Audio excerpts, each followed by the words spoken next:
ታሪካችን የሚጀምረው በ1900 ዓመተ ምህረት በስኮትላንድ የባህር ጠረፍ ላይ ነው።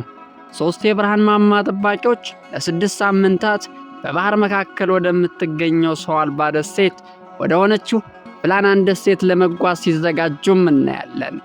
እነዚህ ሰዎች በተለያየ ህይወት ምዕራፎች ላይ ያሉም ናቸው። ቶማስ በእድሜ አንጋፋውና እጅግ ልምድ ያለው መሪ ሲሆን ሚስቱና ልጆቹን በሞት በማጣቱ በውስጡ ጥልቅ ሐዘን የያዘ ነገር ግን ስራውን በጥንቃቄ የሚመራ ሰው ነው። ጄምስ ጠንካራ አፍቃሪ የቤተሰብ አባትና ታማኝ ሰራተኛ ነው። ሚስትና ልጆች ያሉት ሲሆኑ ይህንን አስቸጋሪ ስራ የሚሰራውም ቤተሰቡን ለመደገፍ ነው። ዶላንድ ገና ወጣት ምንም የህይወት ልምድ የሌለውና ለመጀመሪያ ጊዜ ወደዚህ ስራ የመጣ አዲስ ረዳት ነው።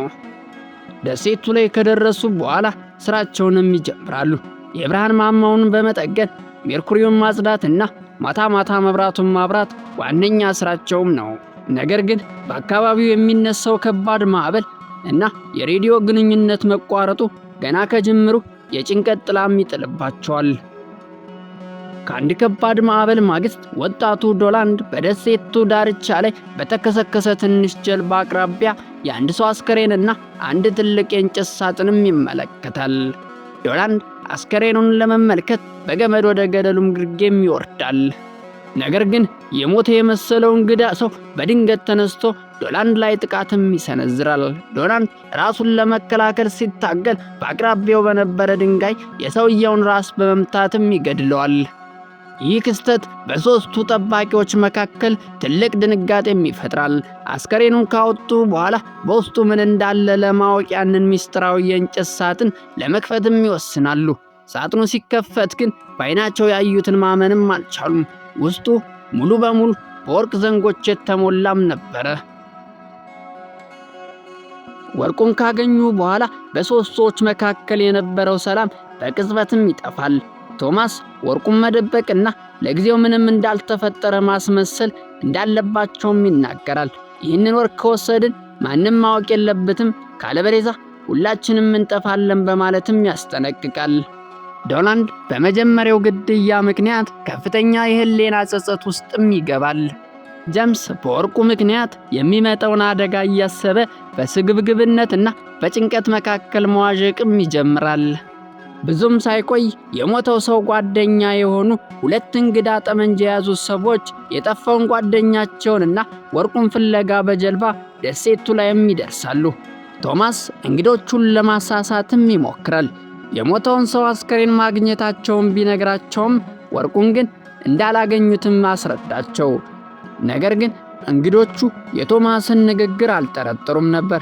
ከትንሽ ቆይታ በኋላ ዶላንድ ተቀላቀላቸውና ዶላንድን ሲያናገሩ ወጣቱ በጭንቀት መዋሸት ስለማይችል ሚስጥሩም ይገለጣል። እውነቱን የተረዱት ባዕዳን ሰዎች ጥቃትም ይሰነዝራሉ። በደሴቱ ላይ አስፈሪ የሞት ሽረት ፊልሚያም ይጀምራል። ጄምስ ቤተሰቡን ለማዳንና ወርቁን ላለማጣት ሲል እጅግ አውሬያዊ የሆነ የኃይል እርምጃን በመውሰድም ይጀምራል። ሁለቱን እንግዶቹ በአሰቃቂ ሁኔታም ይገድሏቸዋል። ነገር ግን ከግድያው በኋላ በደሴቱ ላይ ሌላ ሰው እንዳለም በማሰብ በጨለማ ውስጥ ጥቃትም ሲሰነዝሩ በስህተት አንድ ንጹህ ታዳጊ ወጣት ወይንም የአካባቢው እረኛን ይገድላሉ። ይህ ንጹህ ልጅ መሞቱ የጄምስን አእምሮ ሙሉ በሙሉ ያናገዋል። ጸጸቱና ፍርሃቱ ከአቅሙ በላይም እየሆነና የአእምሮ ሚዛኑም ይስታል።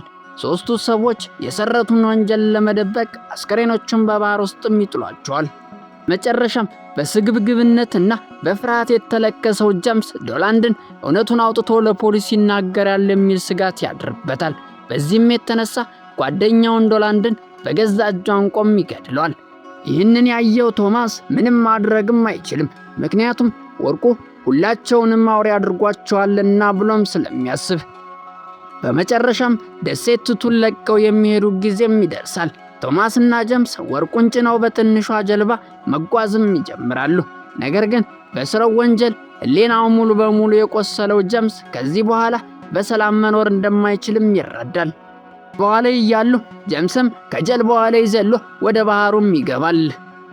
ቶማስ ሊያድነው ቢሞክርም ጄምስ ግን መሮጥ ስላልፈለገ ወደ ጥልቁ ባህርም ሰምጦም ይሞታል። ቶማስ ብቻውን ከወርቁ ጋር ባህሩ ላይ ሲንሳፈፍ ፊልሙም ያበቃል። ይህ አስደናቂ ፊልም የሚያስተምረን ታላቅ እውነታ ቢኖር ከመጠን ያለፈ ስግብግብነት የሰውን ልጅ አእምሮ አሳጥቶ ወደ አውሬነትም ይቀይረዋል። ሦስቱ ጠባቂዎች ታማኝና ታጋሽ ሰራተኞችም ነበሩ። ነገር ግን ወርቁን ለማግኘት ሲሉ ሕሊናቸውንም አሳልፈው ሰጡ። በመጨረሻም ወርቁን ሳያገኙ ሕይወታቸውንም አጡ። ስትከታተሉን ስለነበረ እጅግ አድርገን እናመሰግናለን። ቸር ሰንብቱ።